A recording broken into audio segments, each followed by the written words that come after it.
Bonjour à tous. Aujourd'hui, j'ai réussi à retrouver la photo de la marmotte gris-noir qui n'avait pas de queue. C'est probablement au printemps 98. Je croyais qu'il y avait un petit peu de neige, mais probablement que c'est le cas. C'est parce qu'il arrive, c'est que quand on a un contact avec un animal qui vient d'un monde parallèle, il y a, effet, il y a effectivement des effets relativistes. Ça veut dire que c'est pas la même époque, là. Moi, c'était sans doute au mois de mai, il y avait sans doute un petit peu de neige, mais dans le monde de la marmotte, sans doute, c'était peut-être 2, 3 semaines plus tard, puis il n'y avait pas de neige. Parce que là, j'ai regardé, il y avait des feuilles. Donc, il ne semble pas la même époque. La photo, je vais vous le mettre en description, mais je vais vous dire à peu près, c'est parce que c'est pas facile à cerner. Regardez, c'est l'animal qui est là, là. Vous voyez le gros chouche qui est là, c'est l'animal qui est là, tout à peu près dans le centre de l'image.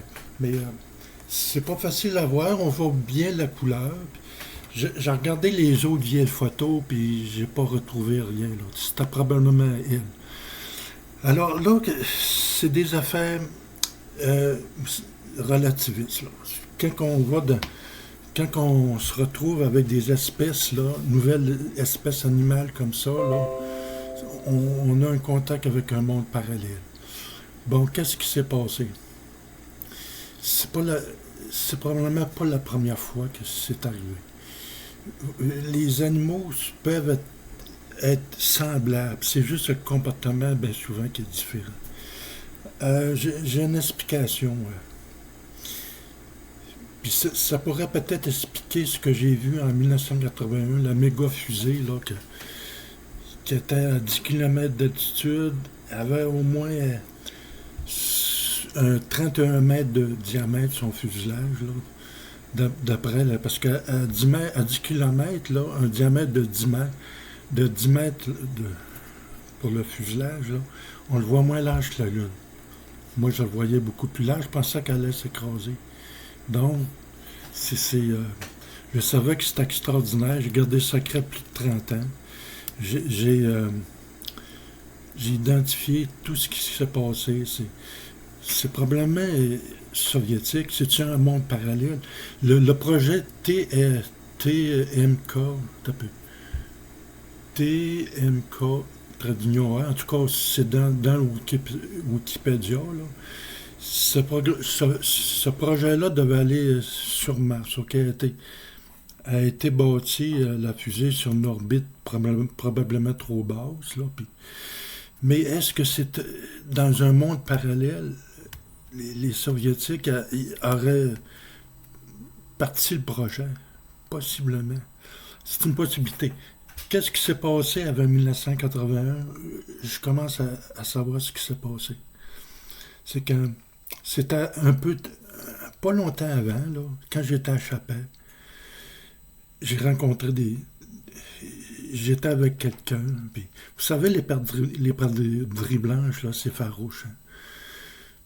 Je suis pas un bon tireur, puis, mais quand je voyais une perdrix blanche, quelques balles, puis je l'avais. Normalement, je l'avais. Que ce soit un voilier ou des perdrix seuls, là, sont très farouches. Or, cette journée-là, c'est une journée douce d'hiver. J'étais avec quelqu'un, avec un adolescent. J'avais beaucoup de munitions. Je pouvais les approcher à la raquette, là. J'étais à peu près 1, 2 mètres. Je pouvais les approcher. Un voilier. Pas farouche du tout. Je tirais dessus, paf, paf, paf. C'est pas comment de bête. J'en ai vraiment pas tué beaucoup. Puis j'ai passé ma carabine à l'adolescent. Lui ici, il avait bien, bien de la misère, mais non, il en a tué un petit peu plus que moi. OK? Bon, on les a consommés. Il n'y avait pas un comportement normal. Vous savez, les perdrix blancs viennent du pôle Nord. Au pôle Nord, il y a souvent des vortex polaires qui tournent. Là. Avec les tempêtes solaires, là, puis les aurores boréales, là, ça fait un vortex.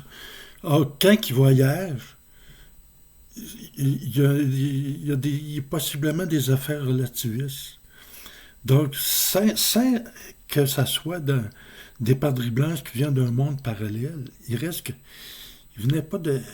Il y a eu au niveau du temps, là, il y a peut-être eu des affaires relativistes. Puis moi, c'est peut-être mon premier contact. Puis pas longtemps après, là, tu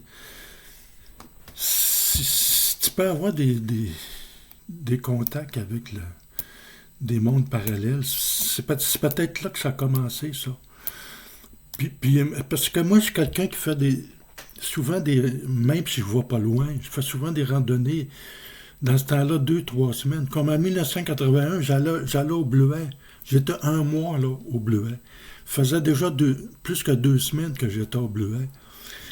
Le soir, j'allais vendre mes bleuets, je rencontrais quelqu'un. Puis le contact n'était pas long. Puis moi, quand je vais dans le bois, j'oublie ce qui se passe en ville. J'ai pas de Walkman sur ses oreilles. J'ai un contact avec la nature. Puis c'est ça qui est bon. Puis aussi, vous allez voir là, dans la description, là, le renard que j'ai photographié, là, il n'était pas farouche. C'était comme un animal domestique qui me connaissait. Il rôdait autour de moi. Puis possiblement aussi que c'était. Parce que j'ai pas revu ces animaux-là. Là. Donc, je me pose des questions. Là. Les renards ne m'aiment pas. Hein. C'est un ancien trappeur. Quoi que j'en ai tué, vu ça, puis c'est pas tout seul. Là. C'est pas moi-même qui ai tendu le piège. Là, mais c'est moi qui allais vérifier le piège, puis c'est moi qui l'ai tué.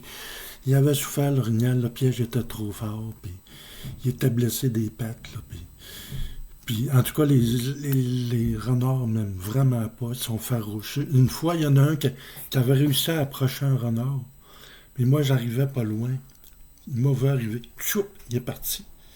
Donc, quand un animal a des comportements bizarres de même, là, puis surtout que la couleur n'est pas bizarre, puis apparemment, le bout de la queue, il est tout le temps blanche, peu importe la coloration.